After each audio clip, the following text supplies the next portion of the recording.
साल था 12 सितंबर 1893, Chicago, America. World's parliament of religions, और वहां पे एक यंग इंडियन संत खड़े हुए हैं स्टेज पर और बोले सिर्फ 4 शब्द, sisters and brothers of America. पूरा ऑडिटोरियम 2 मिनट तक क्लैपिंग से गूंजता रहा।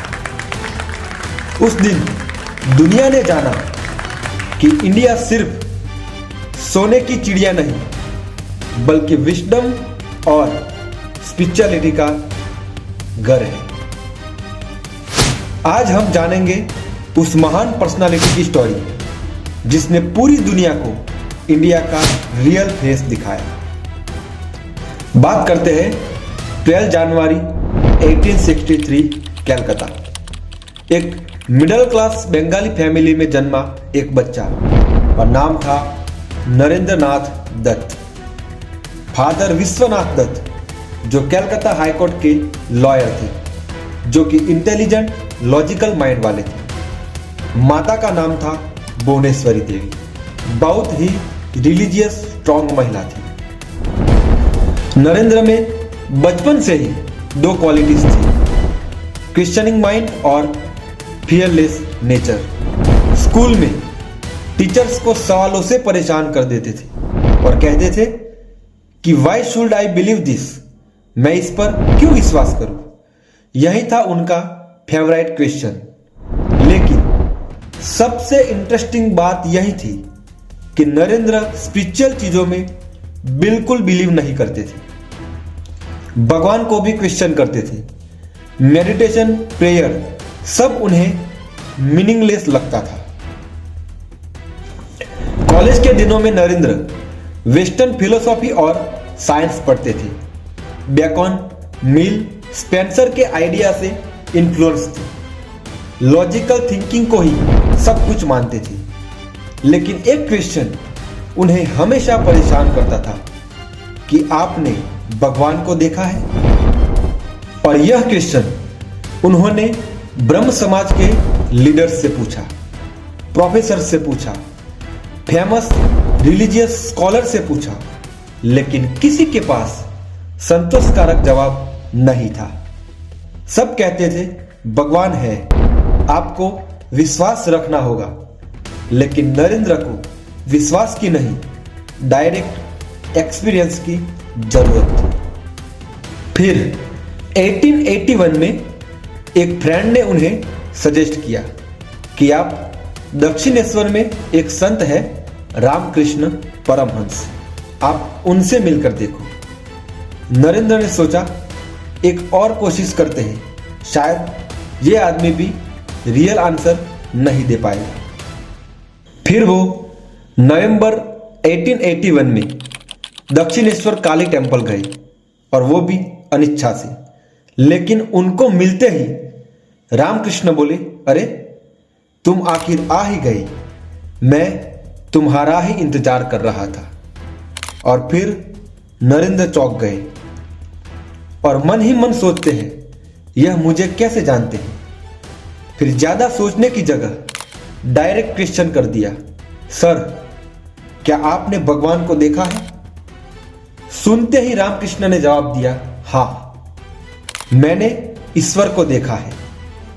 मैं ईश्वर को उतनी ही स्पष्टता से देखता हूं जितना तुम्हें देखता हूं, और शायद उससे भी ज्यादा स्पष्टता से। इतना कॉन्फिडेंस और इतनी निश्चितता नरेंद्र ने पहले कभी नहीं देखी थी। पहली ही मीटिंग में रामकृष्ण ने नरेंद्र को टच किया और नरेंद्र को एक स्पिरिचुअल एक्सपीरियंस हुआ। रूम गायब, वॉल्स गायब, सिर्फ इन्फिनाइट कॉन्शियसनेस। और ये अब देखते ही नरेंद्र डर गए और बोले, ये आप मेरे साथ क्या कर रहे हैं? मेरा फैमिली घर पर है।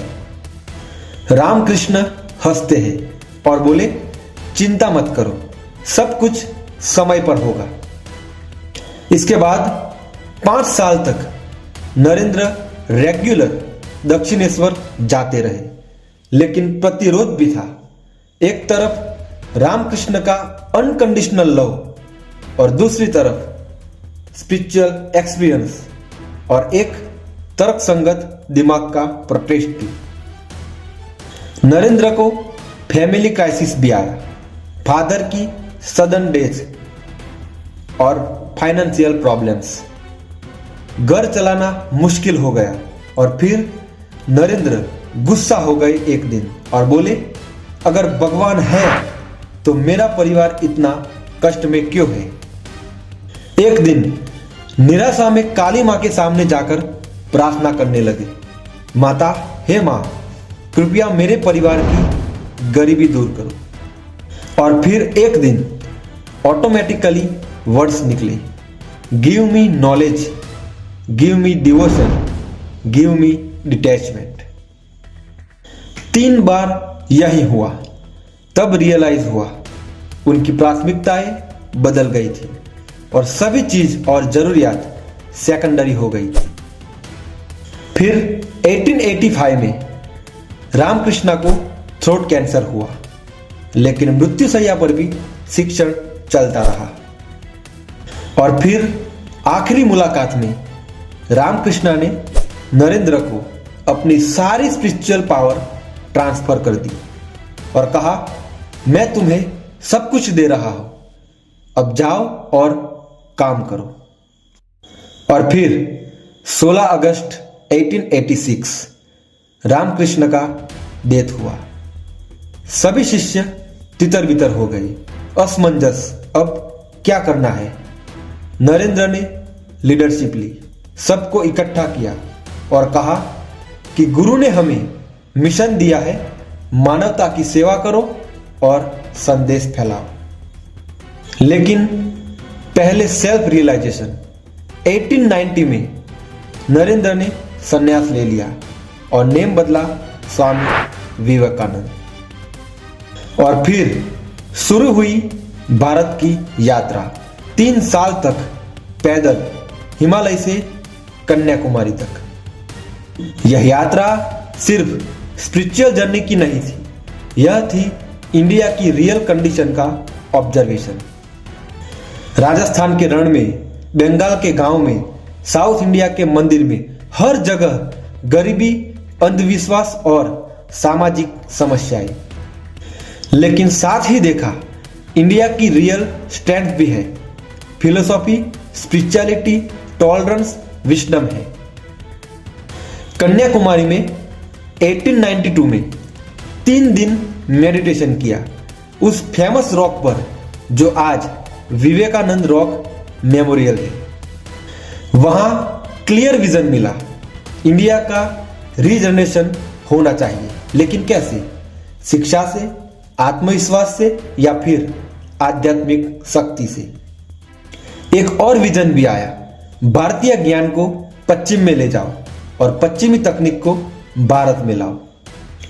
1893 में उनको न्यूज मिली, शिकागो में वर्ल्ड्स पार्लियामेंट ऑफ रिलीजन्स हो रहा है।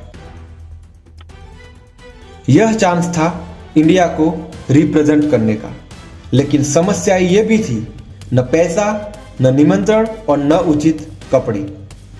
मैसूर के महाराजा और कुछ भक्तों ने मदद की और किसी तरह व्यवस्था हुई। 31 मई 1893 को एक शिप से अमेरिका के लिए प्रस्थान किया। पहली बार इंडिया छोड़ रहे थे। यात्रा में चैलेंजेस भी थी, पश्चिमी भोजन, भिन्न संस्कृति और भाषा की बाधाएं।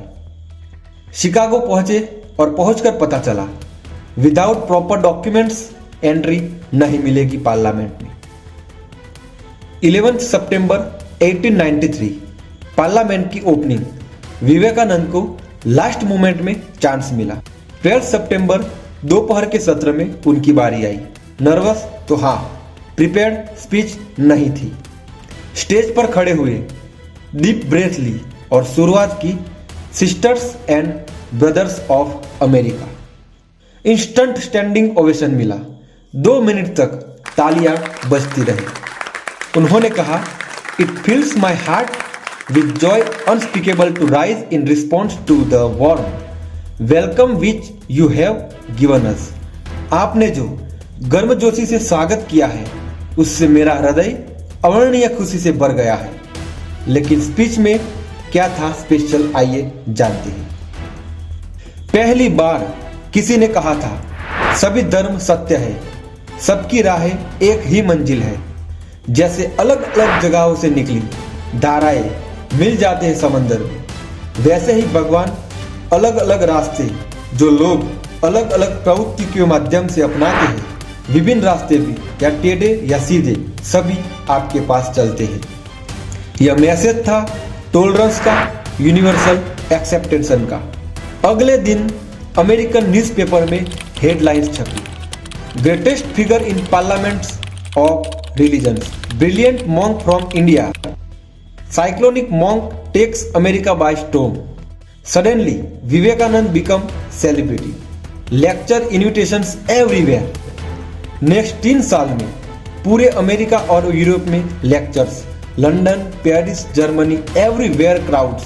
मैसेज था simple but powerful, India is not land of snake charmers, Hinduism is scientific religion. Spirituality और मटेरियल प्रोग्रेस साथ चल सकते हैं। Service to humanity is service to God. पश्चिमी बुद्धिजीवियों ने मोहित होकर कहा यही वह धर्म है जिसकी हमें तलाश थी। 1897 में इंडिया वापस आए। कोलंबो से कलकत्ता तक हीरोज वेलकम हुआ, लेकिन क्रिटिसिज्म भी हुआ। रूढ़िवादी हिंदू यह कह रहे थे यह विदेश गया, फॉरेनर्स के साथ खाना खाया, कास्ट के रूल्स तोड़े। लेकिन विवेकानंद ने उन्हें रिप्लाई दिया, मुझे उस देश से होने पर गर्व है जिसने दुनिया को सहिष्णुता सिखाई है। 1897 में बेलूर मठ ने रामकृष्ण मिशन की स्थापना की। मिशन का मोटो था आत्मनो मोक्षार्थ जगत हिताय च, अपनी मुक्ति के लिए और दुनिया की सेवा के लिए। स्कूल्स, हॉस्पिटल्स, रिलीफ वर्क सब शुरू हुआ। विवेकानंद का फेमस स्टेटमेंट, वे ही जीते हैं जो दूसरों के लिए जीते हैं। विवेकानंद की टीचिंग्स रिवोल्यूशनरी थी। एक आत्मविश्वास, उठो जागो और तब तक मत रुको जब तक लक्ष्य प्राप्त न हो जाए। दूसरी थी सेवा, मानव सेवा ही ईश्वर सेवा है, गरीबों की सेवा करके ईश्वर को पाए। तीसरी थी शक्ति, शक्ति ही जीवन है, दुर्बलता ही मृत्यु है, निडर और पवित्र बनो। चौथी थी सार्वभौमिक धर्म, धर्म किताबों या मंदिरों में नहीं बल्कि अनुभूति में है। 5 महिला सशक्तिकरण, जिन देशों और राष्ट्रों में महिलाओं का सम्मान नहीं किया जाता वे कभी महान नहीं होते। और छठा था शिक्षा, शिक्षा मनुष्य में पहले से ही विद्यमान दिव्य पूर्णता की अभिव्यक्ति है। और फिर 1902 तक स्वास्थ्य बिगड़ता गया, डायबिटीज, किडनी प्रॉब्लम्स और समस्याएं बहुत ज्यादा, लेकिन काम जारी है। अंतिम व्याख्यान, सारे धर्म एक ही सत्य सिखाते हैं। 4 जुलाई 1902, सामान्य ही दिन, सुबह में ध्यान, शिष्यों को शिक्षण और शाम को वॉल्क। खाना खाया और 9 बजे मेडिटेशन रूम में गई और कहा मुझे परेशान मत करना। शाम रात को 11 बजे उनकी डेथ हुई, सिर्फ 39 ईयर की एज में। डॉक्टरों ने कहा ब्रेन हेमरेज है, लेकिन सब जानते थे यह था कॉन्शियसनेस डिपार्चर। उनका प्रेडिक्शन था कि वो 40 साल से ज्यादा नहीं जिएंगे। मृत्यु के समय भी एकदम काल्म, पीसफुल, जैसे प्लान प्रस्थान हो। लेकिन प्रश्न यह है, आज 125 साल बाद भी विवेकानंद इतने रिलीवेंट क्यों है? क्योंकि उनकी सिखाई बातें आज भी युवाओं को प्रेरणा देती है, सीख देती है। यूथ इंस्पिरेशन के कारण उनके बर्थडे पर नेशनल यूथ डे 12 जनवरी को मनाया जाता है। उन्होंने सिखाया कॉन्फिडेंस बिल्डिंग, अगर आप वीक हैं तो आप वीक हो जाओगे। दूसरा सिखाया प्रैक्टिकल स्पिरिचुअलिटी, टेम्पल में बैठने से ज्यादा सर्विस करो। चौथी बात उन्होंने सिखाई ग्लोबल विजन, इंडिया को वर्ल्ड लीडर बनाने का विजन। पांचवा है साइंटिफिक अप्रोच, फेथ के साथ रीजनिंग भी।